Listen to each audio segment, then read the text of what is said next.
Finally tonight, as promised, a special comment on what is, in everything but name, George Bush's pardon of Scooter Libby. I didn't vote for him, an American once said, but he's my president and I hope he does a good job. That, on this eve of the 4th of July, is the essence of this democracy in 17 words. And that is what President Bush threw away yesterday in commuting the sentence of Louis Scooter Libby. The man who said those 17 words, improbably enough, was the actor John Wayne. And John Wayne, an ultra-conservative, said them when he learned of the hair's breadth election of John F. Kennedy instead of his personal favorite, Richard Nixon, in 1960. I didn't vote for him, but he's my president, and I hope he does a good job. The sentiment was doubtlessly expressed earlier, but there's something especially appropriate about hearing it now in John Wayne's voice, the crisp, matter-of-fact acknowledgement that our form of government has survived, even though for nearly 2 centuries now, our commander-in-chief has also served simultaneously as the head of one political party and often the scourge of all others. We as citizens must at some point ignore a president's partisanship. Not that we may prosper as a nation, not that we may achieve, not that we may lead the world, but that merely we may function. But just as essential to the 17 words of John Wayne is an implicit trust, a sacred trust, that the president, for whom so many did not vote, can in turn suspend his political self long enough and for matters imperative enough to conduct himself solely for the benefit of the entire republic. Our generation's willingness to state we didn't vote for him, but he's our president and we hope he does a good job, was tested in the crucible of history and far earlier than most, and in circumstances far more tragic and threatening. And we did that with which history tasked us. We enveloped our president in 2001. And those who did not believe he should have been elected, indeed those who did not believe he had been elected, willingly lowered their voices and assented to the sacred oath of nonpartisanship. And George W. Bush took our assent and reconfigured it and honed it and sharpened it to razor-sharp points and stabbed this nation in the back with it. Were there any remaining lingering doubt otherwise, or any remaining lingering hope? It ended yesterday when Mr. Bush commuted the prison sentence of one of his own staffers. Did so even before the appeals process was complete. Did so without as much as a courtesy consultation with the Department of Justice. Did so despite what James Madison at the Constitutional Convention said about impeaching any president who pardoned or sheltered those who had committed crimes advised by that president. Did so without the slightest concern that even the most detached of citizens must look at this chain of events and wonder, to what degree was Mr. Libby told, break the law however you wish, the president will keep you out of prison? In that moment, Mr. Bush, you broke that fundamental compact between yourself and the majority of this nation's citizens, the ones who did not cast votes for you. In that moment, Mr. Bush, you ceased to be the president of the United States. In that moment, Mr. Bush, you became merely the president of a rabid and irresponsible corner of the Republican Party. And this is too important a time, sir, to have a commander-in-chief who puts party ahead of nation. This has been, of course, the gathering legacy of this administration. Few of its decisions have escaped the stain of politics.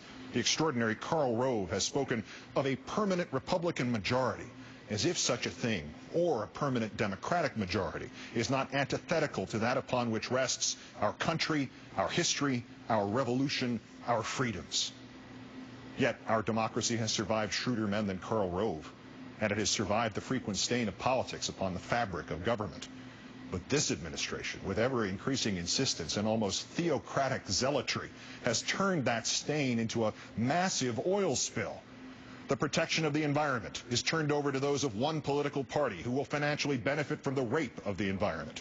The protections of the Constitution are turned over to those of one political party who believe those protections unnecessary and extravagant and quaint.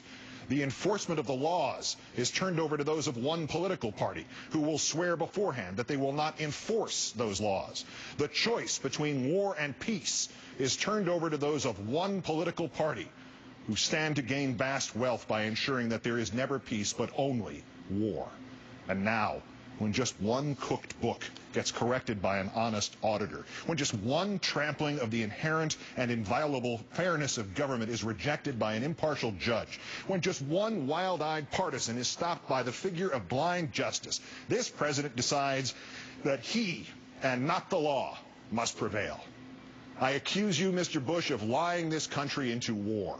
I accuse you of fabricating in the minds of your own people a false implied link between Saddam Hussein and 9/11. I accuse you of firing the generals who told you that the plans for Iraq were disastrously insufficient.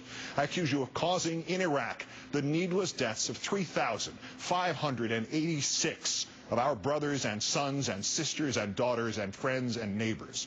I accuse you of subverting the Constitution, not in some misguided but sincerely motivated struggle to combat terrorists, but instead to stifle dissent. I accuse you of fomenting fear among your own people, of creating the very terror you claim to have fought. I accuse you of exploiting that unreasoning fear, the natural fear of your own people who just want to live their lives in peace, as a political tool to slander your critics and libel your opponents. I accuse you of handing part of this republic over to a vice president who is without conscience and letting him run roughshod over it. And I accuse you now, Mr. Bush, of giving, through that vice president, carte blanche to Mr. Libby to help defame Ambassador Joseph Wilson by any means necessary, to lie to grand juries and special counsel and before a court in order to protect the mechanisms and the particulars of that defamation with your guarantee that Libby would never see prison, and in so doing, as Ambassador Wilson himself phrased it here last night, of you becoming an accessory to the obstruction of justice. When President Nixon ordered the firing of Watergate Special Prosecutor Archibald Cox during the infamous Saturday Night Massacre on October 20th, 1973, Mr. Cox initially responded tersely and ominously. "Whether ours shall be a government of laws and not of men," he said, "is now for Congress and ultimately the American people." President Nixon did not understand how he had crystallized the issue of Watergate for the American people. It had been to that point about the obscure meaning behind an attempt to break into a rival party's headquarters and the labyrinthine effort to cover up that break-in and the related crimes. But in one night, Nixon transformed it. Watergate instantaneously became a simpler issue, a president overruling the inexorable march of the law, of insisting in a way that resonated viscerally with millions who had not previously understood that he was the law. Not the Constitution, not the Congress, not the courts, just him. Just, Mr. Bush, as you did yesterday. The twists and turns of Planegate, your precise and intricate lies that sent us into this bottomless pit of Iraq, your lies upon the lies to discredit Joe Wilson, your lies upon the lies upon the lies to throw the sand at the referee, of Prosecutor Fitzgerald's analogy. These are complex and often painful to follow, and too much, perhaps, for the average citizen.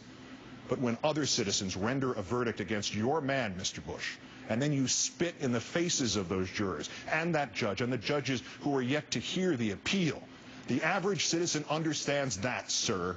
It is the fixed ball game and the rigged casino and the prearranged lottery all rolled into one, and it stinks, and they know it.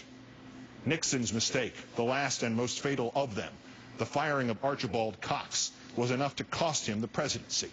And in the end, even Richard Nixon could say he could not put this nation through an impeachment. It was far too late for it to matter then. But as the decades unfold, that single final gesture of nonpartisanship, of acknowledged responsibility not to self, not to party, not to base, but to country, echoes loudly into history. Even Richard Nixon knew it was time to resign. Would that you could say that, Mr. Bush, and that you could say it for Mr. Cheney. You both crossed the Rubicon yesterday. Which one of you chose the route no longer matters. Which is the ventriloquist and which is the dummy is now irrelevant. But that you have twisted the machinery of our government into nothing more than a tawdry machine of politics is the only fact that remains relevant. It is nearly July 4th, Mr. Bush, the commemoration of the moment we Americans decided that rather than live under a king who made up the laws or erased them or ignored them or commuted the sentences of those rightly convicted under them, we would force our independence and regain our sacred freedoms. We of this time and our leaders in Congress of both parties must now live up to those standards which echo through our history. Pressure, negotiate, impeach. Get you, Mr. Bush, and Mr. Cheney, two men who are now perilous to our democracy, away from its helm. And for you, Mr. Bush, and for Mr. Cheney, there is a lesser task. You need merely to achieve a very low threshold indeed. Display just that iota of patriotism which Richard Nixon showed on August 9th, 1974. Resign and give us someone, anyone,